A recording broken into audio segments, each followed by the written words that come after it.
Dalam Injil kita hari ini, kita mendengarkan ada dua nama kota yang disebutkan, Zebulon dan Naftali, dan dikaitkan dengan nubuat Nabi Yesaya. Dan kita mendengarkan ini, tanah Zebulon dan tanah Naftali, jalan ke laut, daerah seberang sungai Yordan, Galilea, wilayah bangsa-bangsa lain, bangsa yang diam dalam kegelapan telah melihat terang yang besar, dan bagi mereka yang diam di negeri yang dinaungi maut telah terbit terang. Mengapa kedua kota ini disebutkan? Apa sih keistimewaannya? Dalam sejarah kita ingat, kedua belas suku Israel yang membentuk satu kerajaan di bawah pemerintahan Raja Daud dan kemudian dilanjutkan oleh Salomo. Akhirnya terpecah menjadi dua kerajaan sepeninggal Raja Salomo. Di utara ada 10 kota yang bergabung, 10 suku yang membentuk kerajaan Israel dan pusatnya adalah Samaria. Sementara di selatan ada 2 suku yang membentuk satu kerajaan yang berpusat pada kota Yerusalem.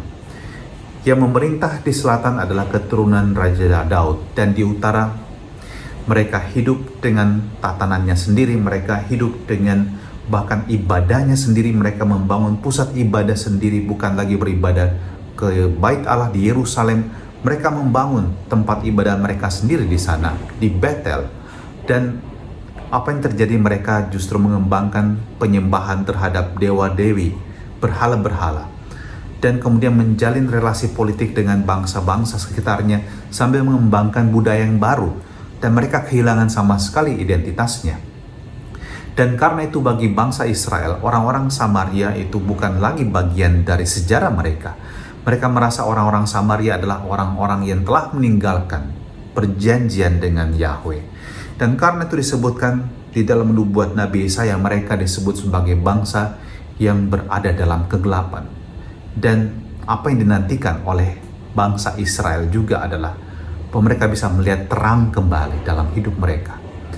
Kalau kita membawa dalam kehidupan sehari-hari kita, mungkin juga kita seperti bangsa Israel di utara tersebut, seperti Zebulon dan Naftali yang kehilangan orientasi dalam hidup kita. Kita tidak tahu apa yang telah kita lakukan. Kita melakukan kesalahan-kesalahan yang besar dan kita tidak tahu bagaimana harus kembali pada jalan tersebut. Tetapi sabda Allah pada hari ini, seruan Yesus untuk pertobatan juga ditujukan kepada kita semua. Bagaimana kita membangun hidup yang lebih baik, gaya hidup kita, prioritas yang kita bangun dalam hidup ini. Mungkin selama ini kita membangun prioritas yang keliru, kita menempatkan pekerjaan dan karir di atas segala-galanya, dan kita mengalami kehancuran di dalam relasi kita, dalam kehidupan keluarga kita. Kita adalah orang-orang yang tidak bahagia. Atau mungkin Anda menempatkan materi di atas segalanya, uang di atas segalanya, dan Anda merasa bahwa Anda bisa membeli semuanya dengan uang, dan Anda kehilangan orang-orang yang Anda cintai, para sahabat Anda menjauhi Anda karena sikap Anda menjadi arogan, menjadi sangat sombong. Atau mungkin Anda kurang memberikan perhatian kepada orang tua Anda, dan mungkin orang tua Anda menjadi sangat sedih, menjadi sangat terpukul. Bagaimana kita membangun prioritas dalam kehidupan kita? Mungkin juga dalam kehidupan kita di masa lalu, kehidupan beragama, beriman bukan sesuatu yang penting. Dan Injil kita hari ini mengajak kita untuk bertobat. Dan semoga kita termasuk orang-orang yang juga melihat cahaya terang terbit untuk kita, supaya kita membangun hidup yang lebih berarti di hari ini dan di masa mendatang. Dan terimalah berkat Allah yang Maha Kuasa yang menuntun kita sepanjang hari ini, dalam nama Bapa dan Putra dan Roh Kudus. Amin.